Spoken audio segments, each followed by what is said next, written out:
The Turnpike Sports Book Report is brought to you by BorgataSports.com. Your favorite casino is now your favorite sportsbook. Available anywhere in New Jersey, BorgataSports.com.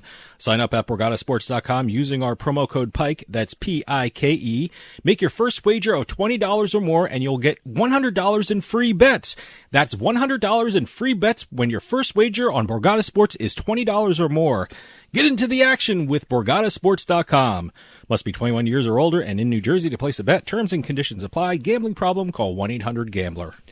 And welcome to this week's edition of the Turnpike Sports Book Report, where we're going to go across the country and the continent to talk about the state and national sports betting reports. We've got a bunch of deals to talk about, including one in international waters. Yes, Carnival Cruise. Yes, yeah. Exactly. That's the exact one we're going to be talking about. I'm teasing the story.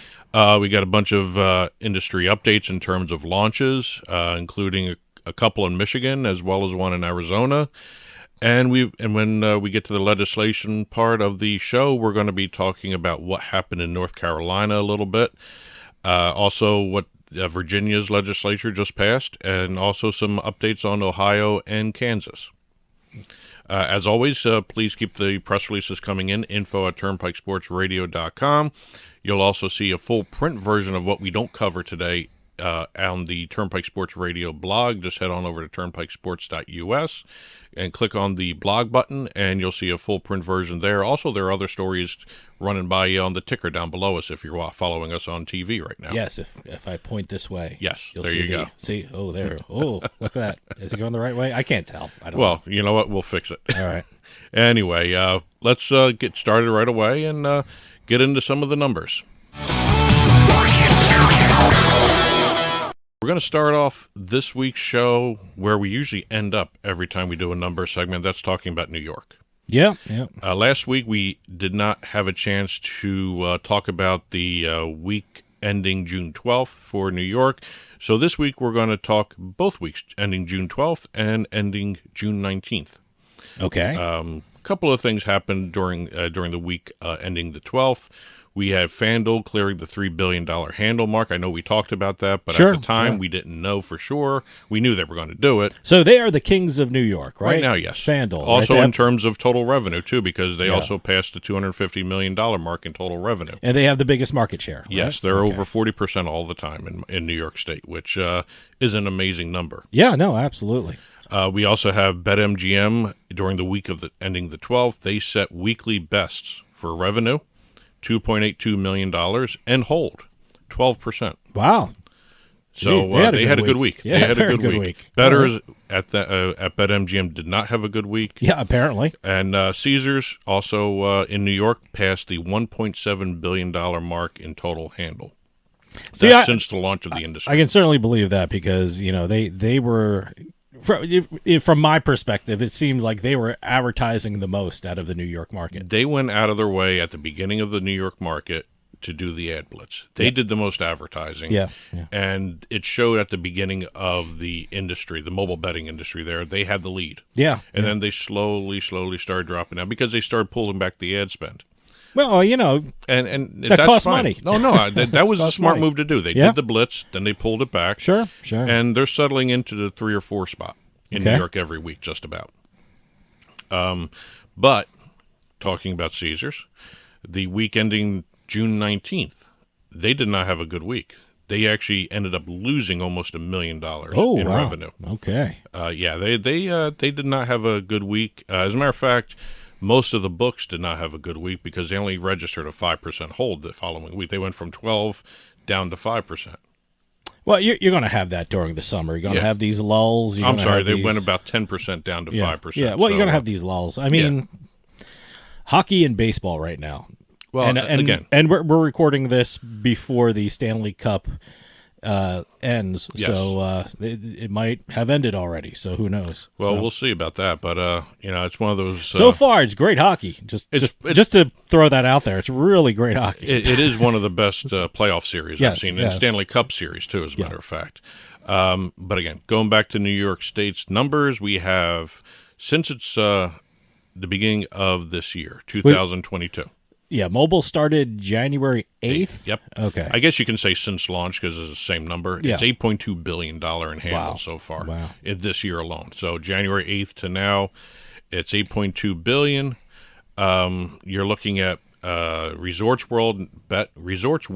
That's a tough one to say. Resorts World Bet cleared $20 million in total handle since its launch, which is only a couple of weeks. Okay. Bet Rivers is just about $2 million shy of $200 million overall handle. Okay. So there's some benchmarks coming for some of the smaller books in the market. Sure. But Bet Rivers, Resorts World Bet, and FanDuel, since launch, they're the only three books that have recorded 3 losing weeks each. Okay. Which kind of is a weird stat to throw in there. You know, it's... I think, look, we're only seeing this because New York is a interesting reporting state because they report every week. Yes. I mean, I'm sure if we got reports every week from every state, you'll see things like that. I think they make it up at the end of the month. So, we're being maybe a little hypercritical of some of the numbers because we're seeing them in a different light than the other reporting states. Well, you also got to remember, New York is one of the few states, if the only state, that reports weekly numbers. I kind of like that. I mean, I really like it when they report it every week. No, so it does. As opposed to what, Arizona, where about 3 months later. We'll get you the numbers when we get you the numbers. Basically. All right. Illinois used to be that way too. Yeah. Well, they stepped it up. Yeah, but New York, when you do the weekly thing, you actually see the changes week to week, and you get to see exactly maybe more pinpoint accuracy in terms of what weeks did which had what effect on everything, and also you can see what was going on sporting event wise. I kind of like it. If you're a guy working in the man or woman working in the gaming industry, you kind of like those numbers every week. Yes. Well, like I said, the hold was only 5% for the week ending June 19th for New York State. You go back to May for Louisiana. This is all of May. They had a 15% win rate. Okay. A hold of 15% for the entire month. Wow. That's a huge amount of money. They had $25.7 million hey, good for the books. In revenue for Louisiana in May. You also go over to D.C., reported their numbers. They had a 5-month span of not having a $2 million revenue month, and they just hit their first one since November 2021 with their May report. They had just over $2 million in revenue. Well, look, you got to remember Washington, D.C. is a very small area. And they have 4 books. And 4 companies reporting numbers. They had Caesars. Sure. They also have the Ellis Gaming, which runs the sportsbooks and the restaurants. Yeah. So Washington has it in restaurants. Yep. They have it in arenas. I think for being such a small market, I mean, they have the greatest locations for sports books ever. Well, I think D.C., because of the size, had to allow the restaurants to have it. Sure. Because when Maryland starts coming into the picture, whenever that's going to be for mobile betting, that's going to change the D.C. picture, I think, a little bit. Yep. So we'll see exactly where D.C. goes once Maryland launches. And New Hampshire put in their May sports betting report.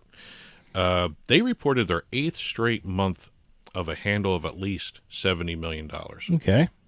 That's an incredible amount for such a small state. Well, when you're talking about New Hampshire, too, you're basically just talking about DraftKings. You're also talking about another state with a 51% tax rate, too. Yeah. So that's actually working up pretty good. Again, we don't know what's going to happen when Maine comes into the picture, if that is going to impact New Hampshire. Massachusetts, we don't know what's going to happen there. I'm not, spending a lot of time looking at Massachusetts because they really have to get their act together. Well, they're in committee. See what happens. Yeah, we'll see what happens. They may have something worked out by the end of this legislative session. I don't know. But again, it was kind of interesting to see New Hampshire's numbers. I mean, they're reporting good numbers for such a small state. Well, like a lot of those are people traveling over the border from Massachusetts. Yep. Because let's be honest, it's just you're not going to bet in Massachusetts, so you have to either go to New Hampshire or Rhode Island, or I guess the Western state has New York. New York can go. Yep. Connecticut, so, especially now Connecticut. They have mobile. Yep. They're surrounded. So the people from Massachusetts are driving over the borders. Well, like I said, when Maine launches, and then you also have Vermont you got to worry about now, which is they don't even have casinos, and they're they seem to be more into the sports betting thing than Massachusetts. So we'll see how that study goes up there, if it actually pans out to actually getting a bill for. Yeah, they're doing a study? Yeah, they're doing a study. They're doing a study. It's always the first step, do a study. They're doing a study. Yeah. So, but it's good to see some of these numbers. Like I said, New Hampshire, good numbers. New York, always great numbers. And they are technically the king of the sports betting industry right now. Until California does anything with sports betting, they are the market.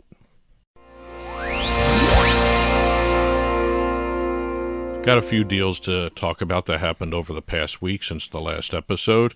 As I teased at the top of the show, we've got a sports betting and gaming deal that affects international waters. Yeah. BetMGM announced a deal with Carnival Cruises to do retail and online gaming on the cruise ships. Now, when you say gaming, you're talking about sports betting and iGaming. I'm saying gaming because it's both. As a general umbrella term. Exactly. All right. But what they're going to be doing is they're going to be offering BetMGM branded sports betting, BetMGM branded online gaming, and also it says retail. So I'm assuming they're going to have a casino and a sportsbook with BetMGM on it.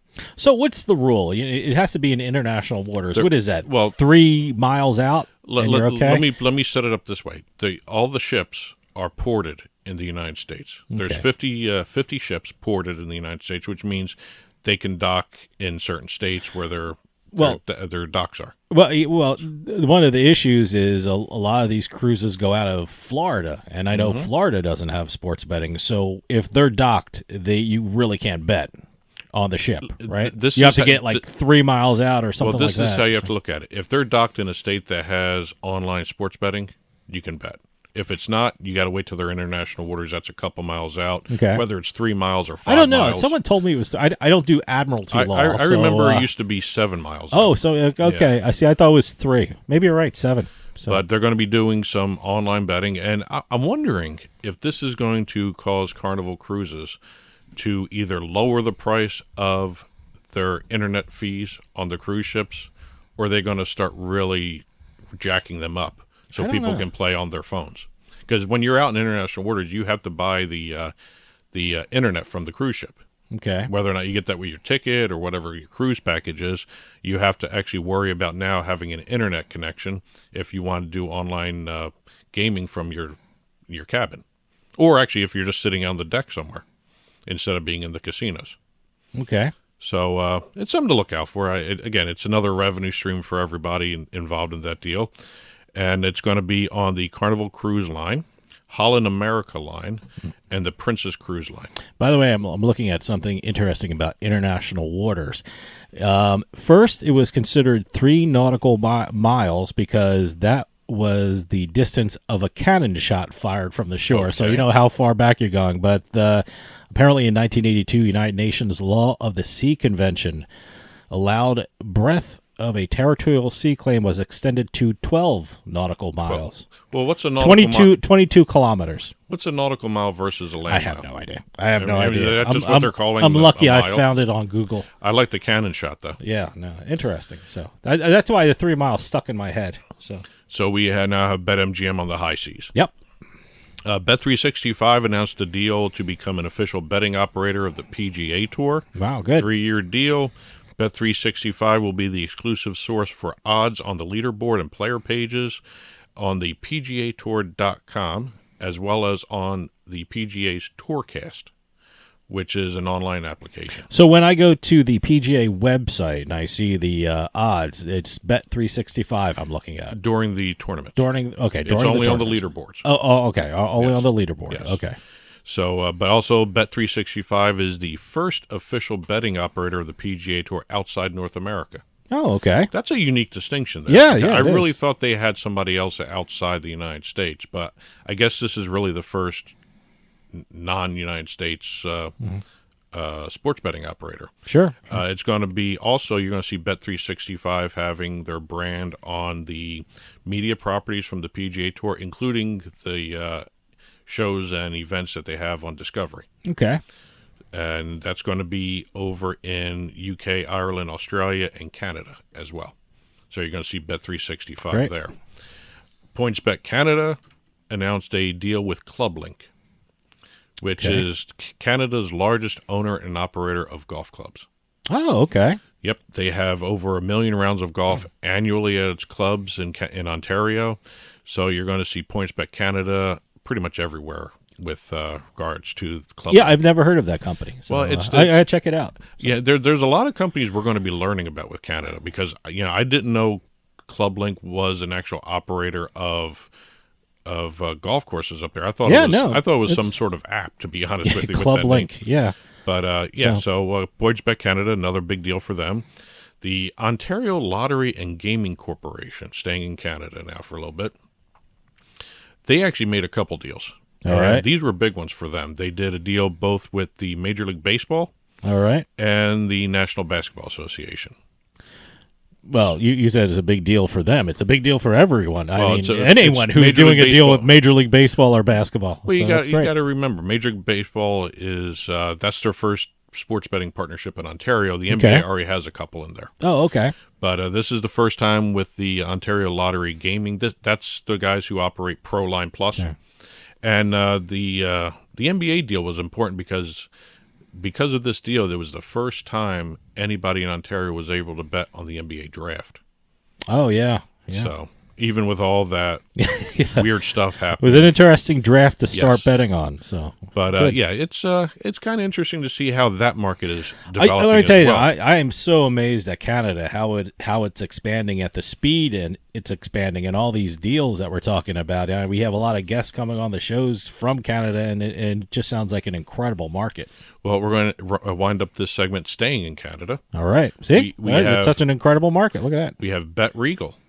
They just did a deal with the Hamilton Tiger Cats of the CFL. Okay, I'm assuming BetRegal is a Canadian? Yes. Okay, because judging by that name. I've never heard of it before. So, they have a deal with the CFL overall, too. Great. So, but now they just When is the CFL season? I used to watch CFL. I honestly, you're talking to someone who Hamilton does Tiger not know. Cats, huh? And, well, remember, the CFL went down for a couple of years, too. Yeah. COVID and a few other things, too. Yeah. And I remember they were talking about doing that merger or that partnership deal with the XFL when The Rock bought it, and that never came to fruition because the XFL that The Rock owns never launched. Boy, you mentioned I was going to say, when is that going to launch? Is it going to launch? It hasn't launched yet. They have not redone their plans yet. They had originally said 2023. Yeah, I'm trying to follow along with it, but I haven't heard too much about it lately. They have not come up with a new plan yet. Okay. So, but yeah, no, Ontario is a growing market. It's a quickly growing market too. Yeah, it's very astonishing to see. When did it start? At which what month did that start in? Oh, that was. It was a couple months ago. Yeah, I mean, it wasn't too long ago. It was March. Was it March? They always had the April? sports. They always had a sports like betting industry. They just never had a regulated single event sports betting. Yeah, industry. they called it the gray market. Yes, they still have a lot of gray markets, offshore accounts and things like that. So okay, but yeah, no, it's great to see this market growing like that.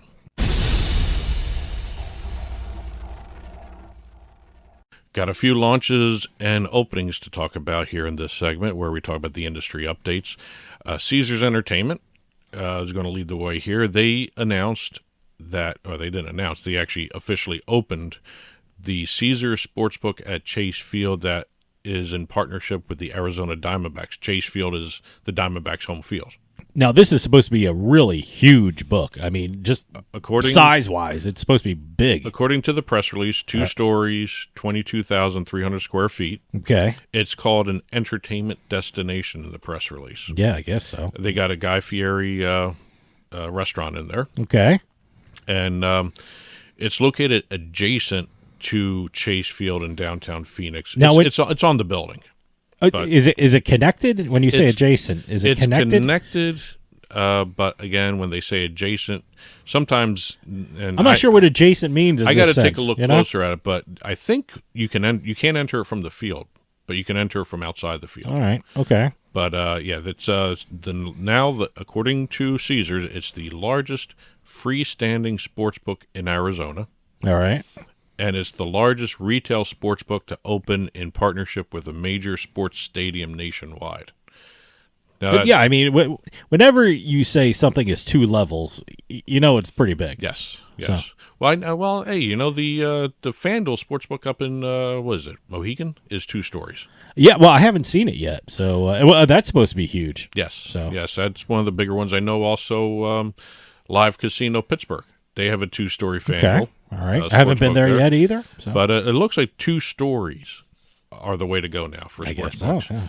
And it's kind of interesting to see how that's developing. I know we got DraftKings coming in the Cubs Stadium at some point. Okay. As a matter of fact, I think they just had a ceremonial beam signing. All right. On the construction site. Okay. So they go and sign who signed the beam? That I don't know. Okay. But I saw it wasn't a couple reports that they had a ceremonial beam signing for the book so they that they're building they didn't do the traditional shovel in the ground kind of ceremony. They just did a beam signing. I don't know if it's gotten to the point of. Well, they signed a beam. The beam has to be somewhere. The beam up yet. Oh, okay. Just a beam. We'll put it up later. Yeah, something like that. Maybe. All right. I don't know, but we'll again, see. FanDuel.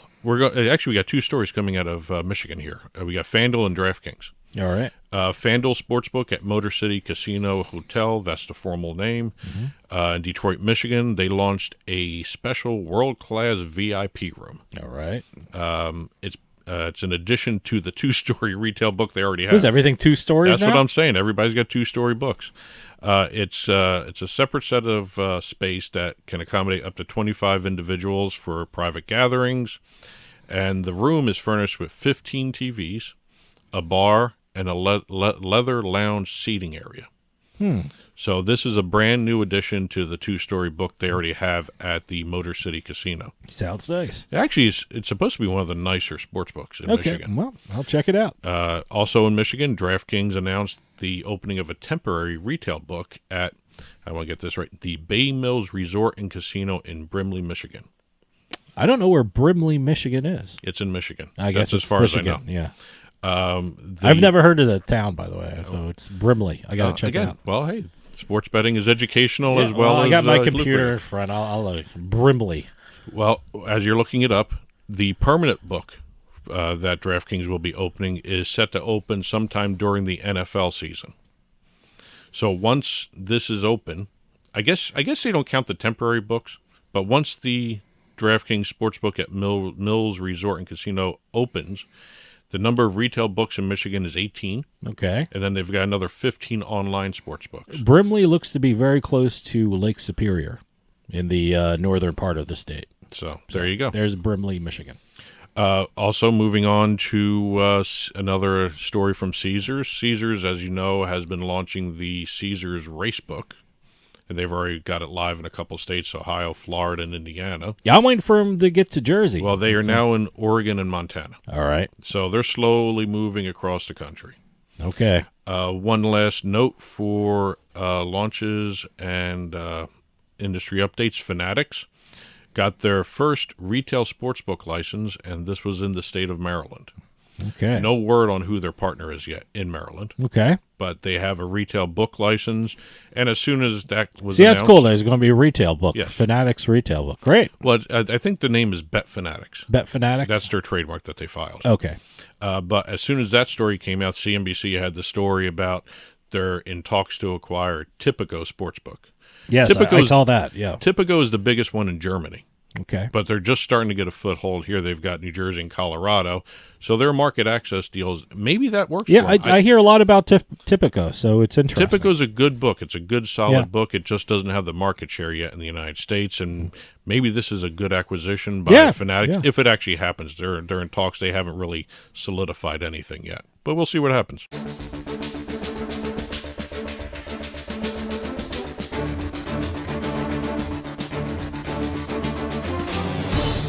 Couple of news and notes to hit from the legislative side of the sports betting industry. We've got Kansas Governor Laura Kelly signing the sports betting bill into law. That happened on Monday, June 20th.